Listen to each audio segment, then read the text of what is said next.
Hey, it's Ethan here at eTrailer. Today we're going to be taking a look at the RockyMounts MonoRail Hitch Bike Rack and how it fits on our 2021 Honda CR-V. The MonoRail is a 2-bike platform style bike rack capable of holding 2 bikes up to 60 pounds apiece. It's going to make contact primarily with this front wheel mount, this hook on our tire here, and one strap down here at the back tire. So there's no frame contact. If you want to get your carbon frame bikes on here, you can. If you have an alternative frame style bike, you won't have to worry about that either. And depending on the wheelbase, which we'll get to in just a little bit, if you want to get some e-bikes on here, as long as they're within that 60-pound weight capacity, you can do that too. The first feature that we're going to show off though is the ability to tilt the rack away with the bikes loaded up, which we'll do by pulling this handle located down here in the front, which is really easy to get to even if you have 2 bikes loaded up. So I'll pull that and we'll tilt it down.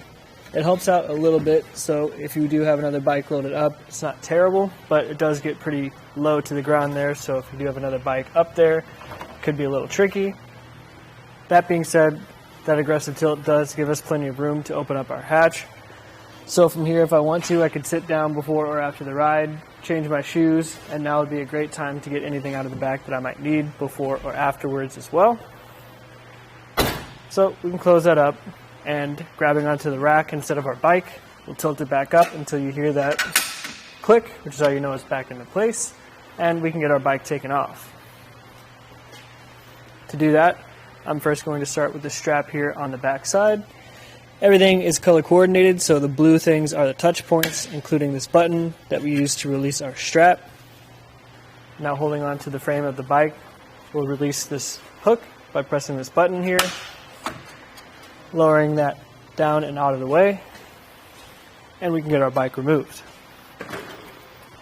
As I set this to the side, you can take this opportunity to look at the cradles. So starting with that front cradle, you can see that there are a couple of different grooves to accommodate different tire widths. In this case, we can get a bike tire width of up to 5 inches in here by default, and this stores down to save us a little bit of space when not in use. And we can get this hook out of the way. We'll have to lower it down just a little bit to clear this back cradle. Put this strap away and point out the fact that this does pivot to accommodate different wheelbases, in our case up to 48 inches. While I'm also back here, I'm going to take the time to get some measurements so we can see how much distance we've added on to the back of the vehicle. So in this case, from the bumper to the furthest point out, it's going to be just about 32 inches to this knob right here. So about in the middle as far as your typical 2-bike platform size.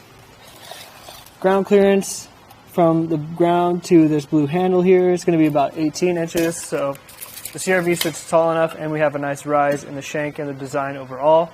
I'm not going to be worried about going up hills or over curbs and bottoming out that way.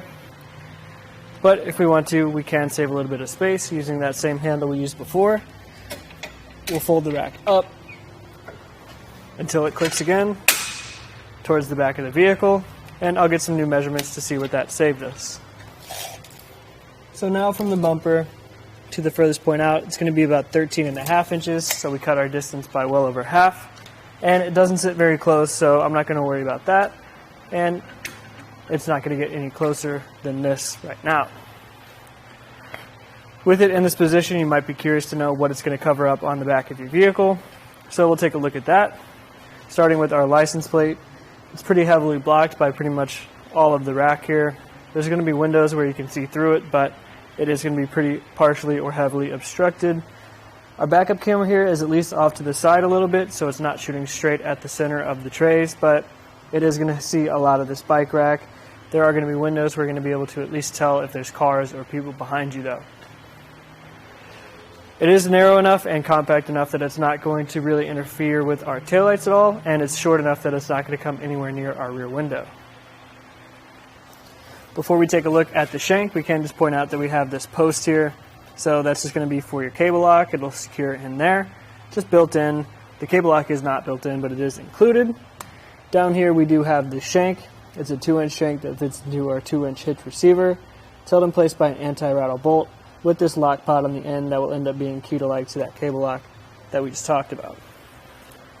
So overall, as far as the monorail goes, I think it's probably one of the best value bike racks out there. The fact that we can get a 60-pound bike on there, as well as that 5-inch tire width, is a really nice option.